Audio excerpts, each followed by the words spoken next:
Alrighty, episode 11.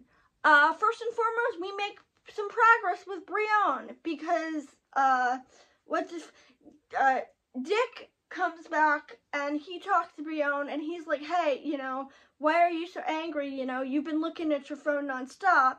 And he makes the observation, is this about your sister or is this about your country? Because keep in mind, Brienne was a prince. He had everything. He had like an entire country to rule. He had a family who loved him. He had millions of subjects who were upset. He was in line for the throne. He had two loving parents. And now he's lost everything. And Dick is like, is that what this is about? Are you mad at about what you lost? And I'm like, okay, I can see that. I think it's a little bit of both. I think it's about his sister not being able to save his sister, but I also think it's probably a little bit about him realizing that he's never going to get his life back. So I like that. I like the fact that this time when they fight, it actually has meaning, and he gets Brienne to come down from this fight, and I think that's really cool. I think, we're making progress. Progress doesn't last because I've seen this series, but and I know I keep saying that, but to people who are wondering, well, why is she saying that? I'm not going to explain it right now. I'm going to wait till the end of the series, but let's just say, unfortunately, it all goes downhill. But for now, progress. We're doing good. He's starting to calm down. He even shuts his phone off at the end of the episode, which is a major step for him because he's been tracking his brother's every move nonstop. So to get him to not do that, Dick's getting through to him, and that's awesome. Meanwhile, Violet and Fred start attending high school, and Violet makes a new friend. And remember what I said that in the new My Adventures with Superman series, which I might cover at some point if I decide to, Zara Fazal voices Livewire? She voices Harper Row. I did not know that, but she voices Harper Row, and Harper Row is, spoiler alert, the girl who Violet's gonna end up having a brief relationship with because Violet is bi. But for now, they're just friends because Harper also feels like an outcast. She also feels shunned. And so she connects with them over the fact that, she's had a bad childhood, her life kind of isn't great. So she's able to form a bond with them, and it's really sweet. Fred also gets a human disguise, and I like the fact that I don't know why I like it, that he kind of looks Hispanic, but he kind of, to me, looks Hispanic, so, more representation, I guess. That's really cool. It's also really neat because it means that Zara Fazal is talking to herself, and I'm really impressed because, again, didn't know that her accent was fake.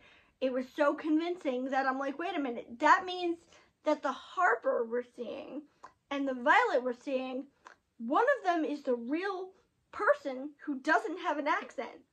Woo! That's some good voice acting right there. But that leads to Violet discovering that they can make boom tubes. They turn purple and they end up in the lab, because the third part of this, if you remember, is Victor Stone goes to confront his father about the fact that his father didn't show up at his game or the after party or for the scouts. And his father, of course, kind of brushes it off. It's like, But as someone who's grown up with a father who doesn't entirely pay attention to her to the extent that I would like him to, I can understand why he's feeling, and I can understand why this is really, really, really hard for him. But there is an accident, as you do, and his father decides to fix it by putting the mother box in his chest. And thus Cyborg is born.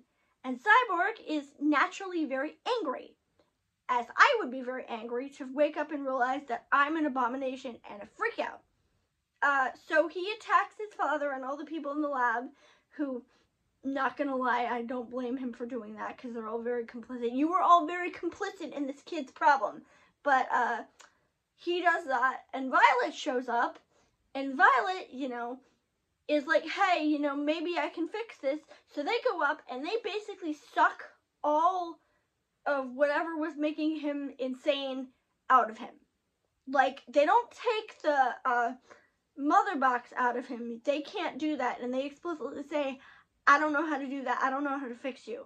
But they are like, you know, I don't even know how to, what I did myself, but somehow I was able to get all the negativity out of you. So now you're basically just, you know, this thing with cyborg parts. And Victor goes with Violet, and he's like, you know, I gotta get away from my dad for a while. You know, I'm really angry, and naturally, I want to do really bad things to him, which, again, don't blame him. And his brother's like, no, don't go. And I'm like, no, let him go. Let him leave, because if you don't let him leave, something worse is gonna happen to you. I guarantee you, because he was actually gonna kill his dad. So they go, and that's where the episode ends.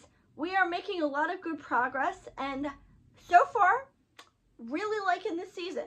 I actually think that compared to season 4, this is actually my favorite season, because season 4 has the child arc, which, spoiler alert, is why I'm going to be covering that season in November.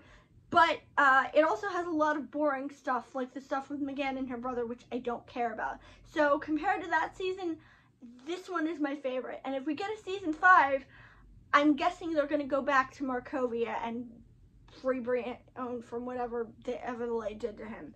Because, spoiler alert, the Light does something to him. But, that's it for today. And tomorrow we are on to episode 12.